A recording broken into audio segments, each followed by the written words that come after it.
ലോകത്തിലെ ഏറ്റവും ഉയരമേറിയ റെയിൽവേ പാലമായ കാശ്മീരിലെ ചെനാബ് ആർച്ച് ബ്രിഡ്ജിലൂടെ ആദ്യ പരീക്ഷണ ഓട്ടം വിജയകരമായി പൂർത്തിയാക്കി. സംഗൽദാൻ റിയാസിക്കുമിടയിലായിരുന്നു പരീക്ഷണ ഓട്ടം നടന്നത്.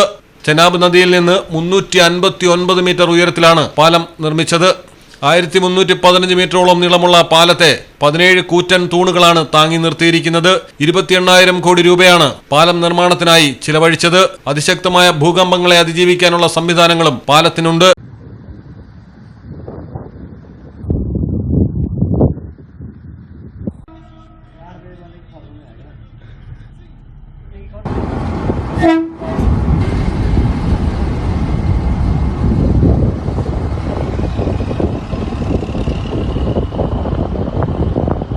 മുംബൈ ആസ്ഥാനമായ കമ്പനിയാണ് പാലത്തിന്റെ നിർമ്മാണം പൂർത്തിയാക്കിയത്.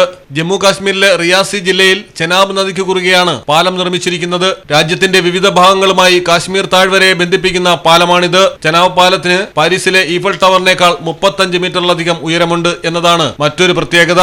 ഉധംപൂർ, ശ്രീനഗർ, ബാരാമുള്ള റെയിൽ ലിങ്ക് പദ്ധതിയുടെ കീഴിൽ പരീക്ഷണ ഓട്ടം വിജയകരമായി പൂർത്തിയാക്കിയ സാഹചര്യത്തിൽ ഇതുവഴിയുള്ള ട്രെയിൻ സർവീസുകൾ നോർത്തേൺ റെയിൽവേ അധികം വൈകാതെ ആരംഭിക്കും. News desk Malayalam television. Diamond ആഭരണങ്ങളെയും പ്ലാറ്റിനം ആഭരണങ്ങളെയും സ്നേഹിക്കുന്നവർക്ക് മിത്ര ഡയമണ്ട്സ് നൽകുന്നു. ഡയമണ്ട് ആഭരണങ്ങൾ ഇനി മുതൽ വാങ്ങുന്ന വിലയിൽ വിൽക്കുവാനുള്ള സൗകര്യം. ഏത് ജുവലറിയിൽ നിന്ന് വാങ്ങിയ ഡയമണ്ട് ആഭരണങ്ങളും ഉയർന്ന വിലയിൽ മിത്ര ഡയമണ്ട്സിൽ നിന്നും മാറ്റിയെടുക്കാം. അൺകട്ട് പ്രഷ്യസ് ആഭരണങ്ങൾക്ക് എക്സ്ചേഞ്ച് വിലയിൽ 90%, വിൽക്കുമ്പോൾ 80% ബൈബാക്ക്. മാത്രമല്ല, വിലയിലോ തൂക്കത്തിലോ കുറവില്ലാതെ പ്ലാറ്റിനം ആഭരണങ്ങൾ വിൽക്കുവാനും മാറ്റിയെടുക്കുവാനുമുള്ള സൗകര്യം. ഇത് മലപ്പുറം ജില്ലയിലെ പ്ലാറ്റിനം അംഗീകൃത ഷോറൂം. ഡയമണ്ട് പ്ലാറ്റിനം ആഭരണങ്ങളെ സ്നേഹിക്കുന്നവർക്ക് മിത്ര ഡയമണ്ട്സ്, താഴെപ്പാലം, തിരൂർ.